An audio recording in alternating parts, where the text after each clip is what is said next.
All right, I want to welcome everybody to another episode of Levi's U Sports Talk. And first off, we want to thank my sponsor, Steve Aguado, for the banner you see behind me, and Justin Womack for the chain that y'all see me wearing at the tournaments. Also, make sure y'all hit like and subscribe to the YouTube channel. And today we have a 2029 catcher from Hustle Nation, Ramon 14U. Want to welcome Gabby. Hold on, Gabby. Let me think. Let me think how to pronounce this name right. I want to get it right. No, want to welcome Gabby Alcala. Did I say it right? Close enough, yeah. Okay, close enough. Dang, I try. I'm not good at names like that, so It's I okay. try as hard as I can. Thank you for having me. All right. So Gabby, at what age did you start playing softball, and did you understand what you were getting yourself into? Okay, so I started playing softball whenever I was 7, and I did not know what I was getting into. I just like to throw the ball and catch and hit stuff. So, yeah.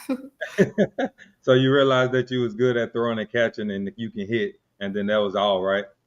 Yes, sir. Yeah, that's what I mean. As long as you can do that, you pretty good. You'll be pretty good at this sport, right? Yeah. So being a catcher, is tough.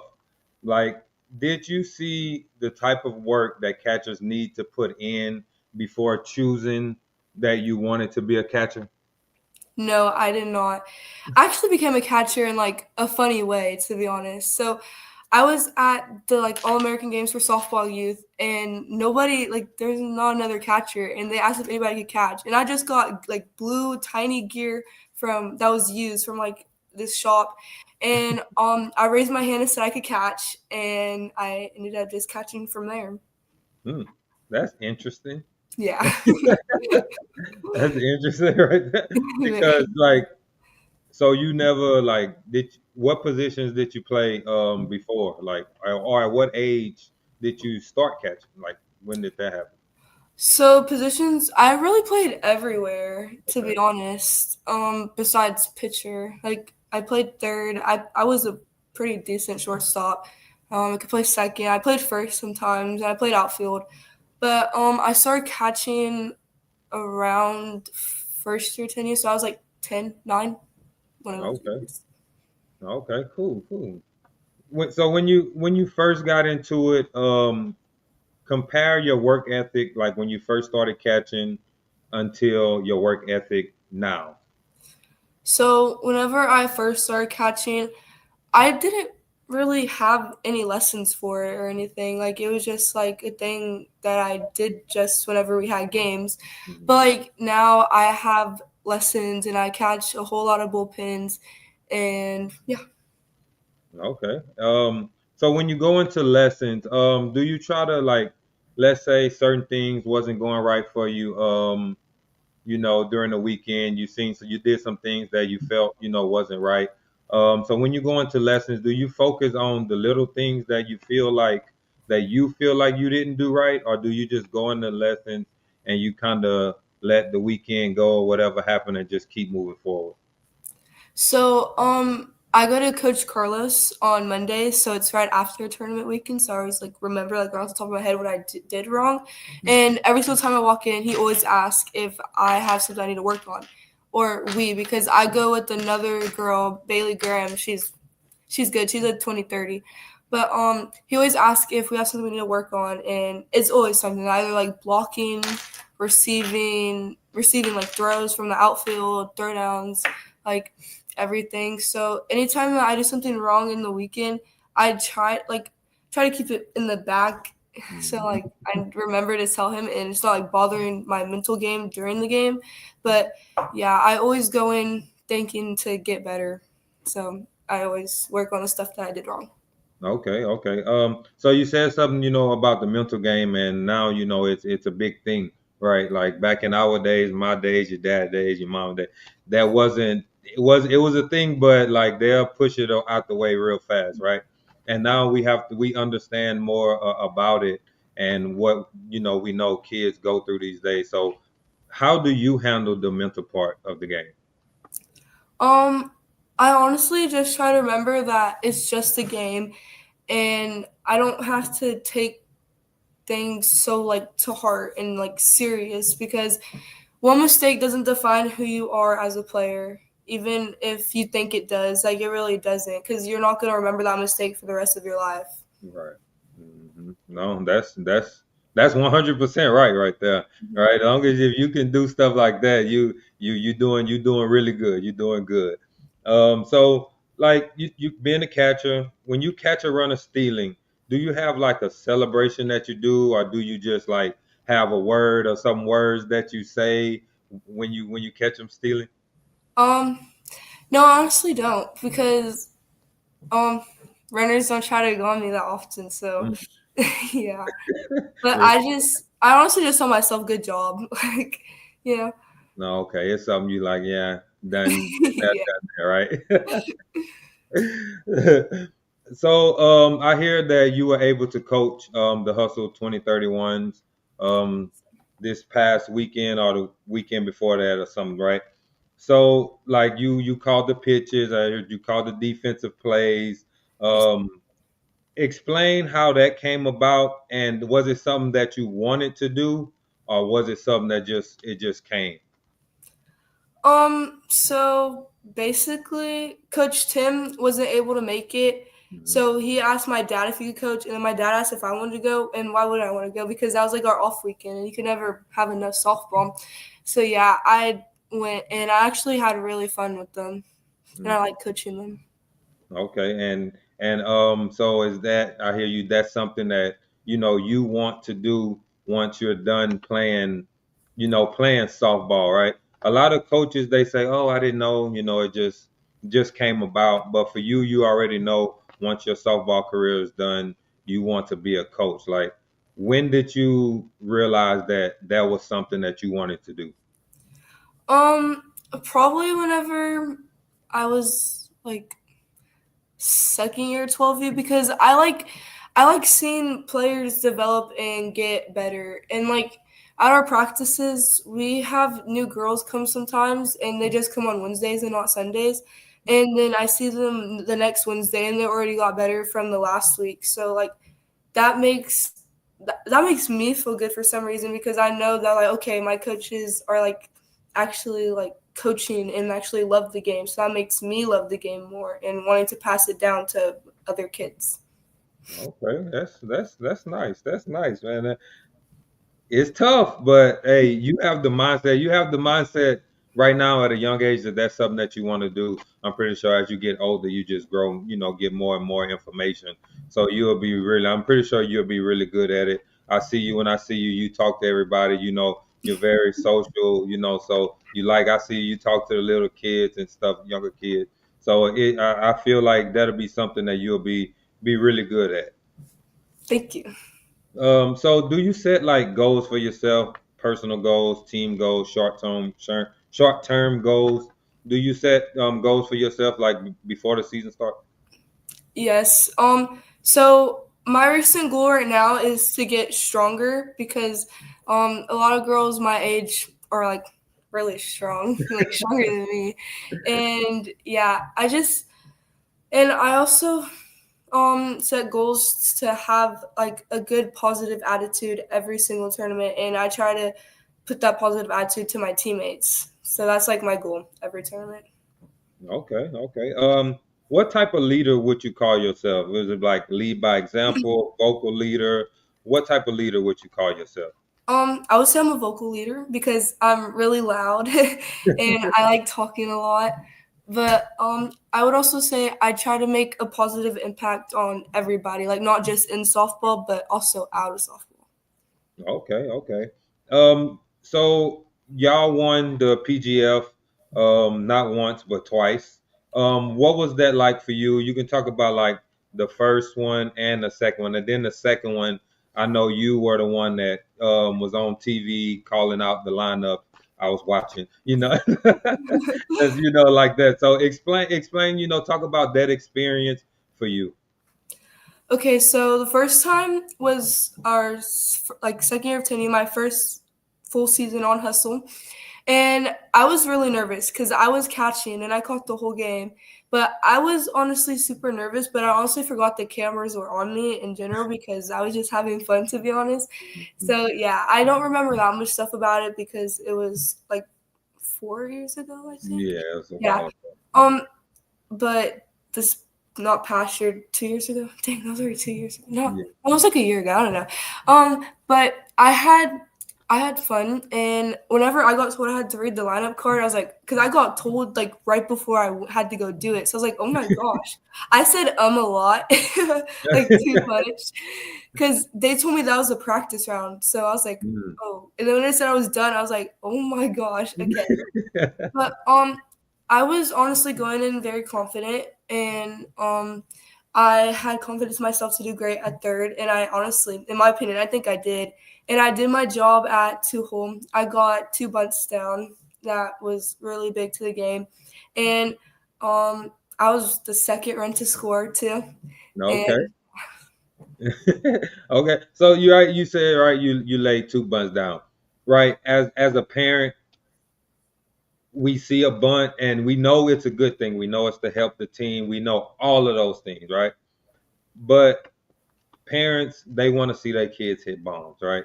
So when the coach tells you, he give you the bunt signal and stuff like that, like what's going through your head when you have to, when once he give you that signal? Um, I just told myself that I have to get it down because I don't really care what the parents have to think because it's the coach's call, not theirs. So even if they want to see me hit, I still have to do my job because doing your job is way better than just getting a hit. Mhm. Right. Yeah. That's a great answer. That's a great answer. Do your job. Catches, right?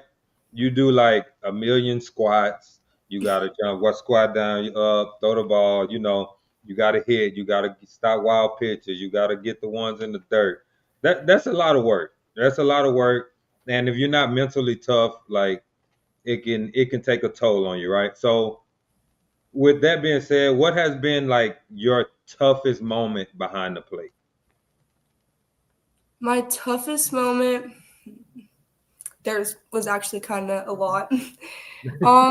But probably one time at one game in Kansas City, I wasn't doing the best. Like I'm really not the best blocker, to be honest, so I'm working on that right now. But in Kansas City, it was kind of honestly really bad, and I just kept on messing up. But I kept on trying to tell myself I got this, but it was always like a voice in the back of my head that said I didn't. But I tried to keep it out. But yeah, it wasn't like the toughest ever, but it was kind of tough on me because you're like your biggest cheerleader and your biggest hater at the same time. Hmm. Yeah, no, I agree. And I mean, being a catcher is, I mean, like I said, it's tough. Now you got a lot of things that you have to focus on. You're the only one that can see the whole field, right? Then you gotta, make sure everybody is here, there. You call, certain plays. So it's tough. It's pretty tough being a catcher. With that, like being a catcher and outside of your regular practices, team practices, and you go into catching lessons, how was it for you, like when you first started doing catching lessons and realized all the work that you need to put in to be elite and a great catcher like you are? Um, I don't. I um. Wait, can you ask the question one more time? I'm You sorry. just Like, like how was your work ethic? Like when you first started, right? When you went into to lessons and you was like, start doing this drill, that drill, that drill, and you're like, oh crap, like, that's a lot, probably at a young age. So how did you take it once you got into lessons? I tried to look at the older girls in front of me because one of my first catching coaches, it was like a big group and it was always like older girls. So I always paid attention to them because that's obviously helpful. You're always supposed to look at the people that go before you. And I tried to remember all the drills so I can go back and tell my dad that I had to do them, especially the drills that I wasn't the best at. Mhm. But Okay. even whenever I was younger, my work ethic was always to go in and walk out better. Okay, okay. And like speaking of your dad, right? Your dad and your mom, they have to get you here, get you there. Soon I'm pretty sure you'll be happy once you start driving. Uh, but what's something that you would like to tell your parents, for taking being there for you, being your biggest cheerleaders and probably your biggest critics at the same time? What's something that you would like to tell your parents? I would like to tell them that even though I'm sometimes a pain in the butt, I really love y'all so much, and I'm thankful for everything that y'all do for me and all the camps that you take me to, all the lessons, all the money you have to spend, all the practices, all the big tournaments we have to go to. Like, I just love y'all so much, and I'm so thankful that y'all let me get put out there no matter how expensive it is. You always want me to get seen. Okay, and so you've been playing for Tim for a few years now. Explain how much he's helped you through your softball journey. He's helped me a lot, honestly, because he turned a rec ball player basically into like a good player, an elite player, and that just shows how good of a developer he is. Because whenever I coach his little team, I coach exactly like him, kinda, but just a little bit nicer. She's a little bit nicer. Says, hey, nothing wrong with that. Nothing wrong with that. Hey, if you know Tim, you know Tim. All right, he have his coaching style, and that's just the way it is, right? Shout out Tim, man. So like when you go into hitting lessons, what is it that you work on first, and like explain the steps and different drills that you do when you go into hitting lessons? Okay, so whenever I go to hitting lessons with Coach Tim, we always do like it's like a crooked bat. It's like this. Well, it's like straight, and then like the barrel goes out that way. So like Mhm. you know whenever you roll over, you know whenever you hit it wrong, and yeah. And then we use a fungo bat, but it's like kind of heavy, and we hit with that, but you don't swing all the way. You stop like right here. And then after that, we go into full swings with my normal bat. But whenever I hit with Coach Manny, he we always hit off the tee first, and we do a couple of drills, a couple of videos, and then he front tosses to me, and sometimes we hit off the pitching machine. Okay, okay. And when you go to these lessons, they want to make sure you're having fun, but also they want to make sure you're locked in, right? So explain how they make it fun for you, but also make sure you're not just in there just doing anything and messing up. Um, they obviously they let me laugh, like, because they're funny in my opinion.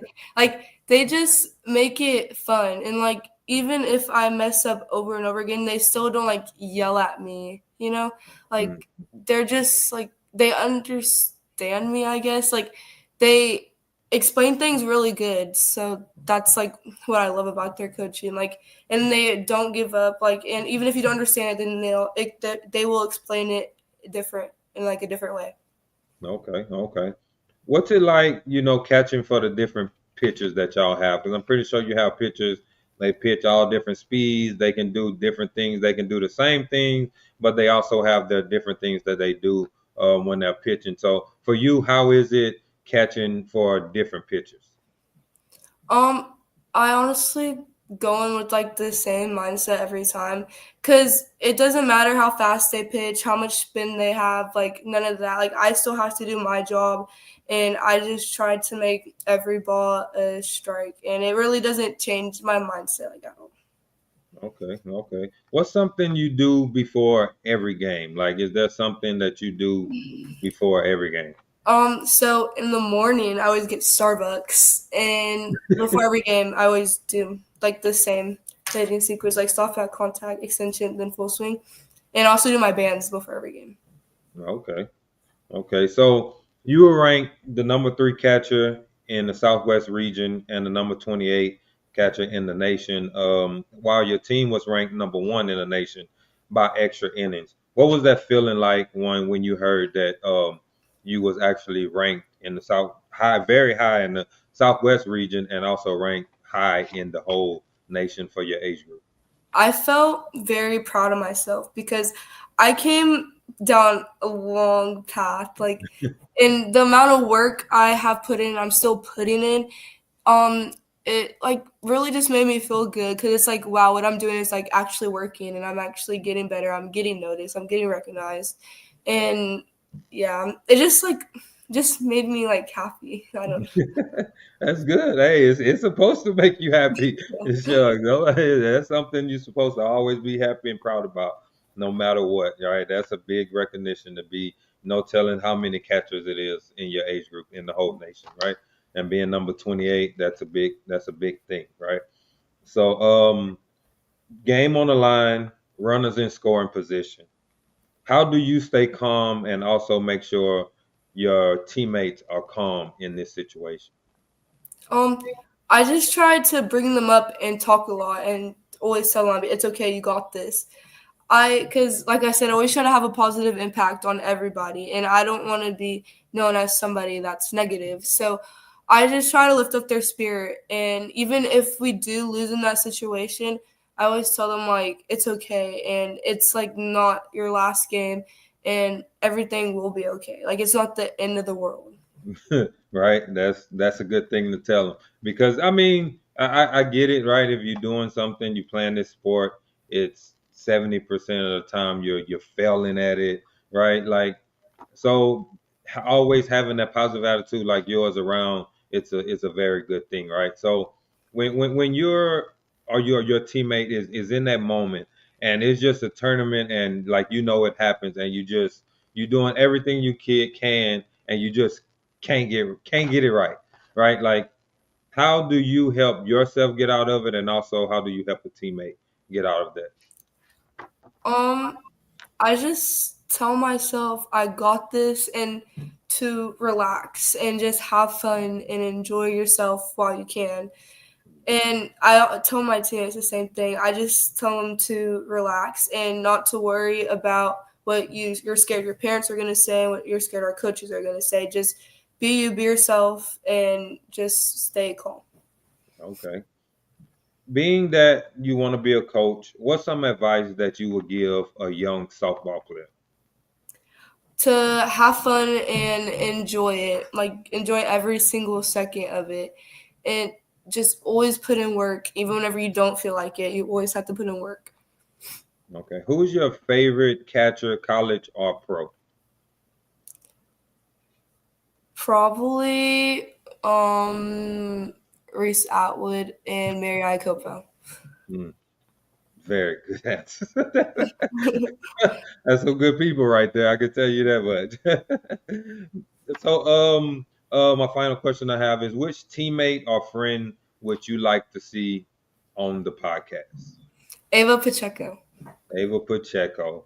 We didn't get Ava and Mr. Coach Chris. Yeah. Okay, Gabby, hey, I really appreciate it. I know you've always been a supporter of the podcast. I really appreciate that.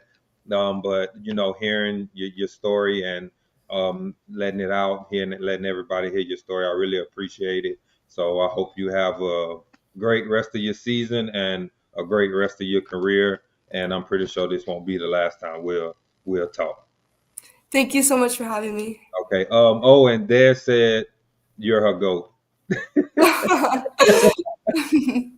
All right. Thank you. Have a good night. Thank you, you too. All right.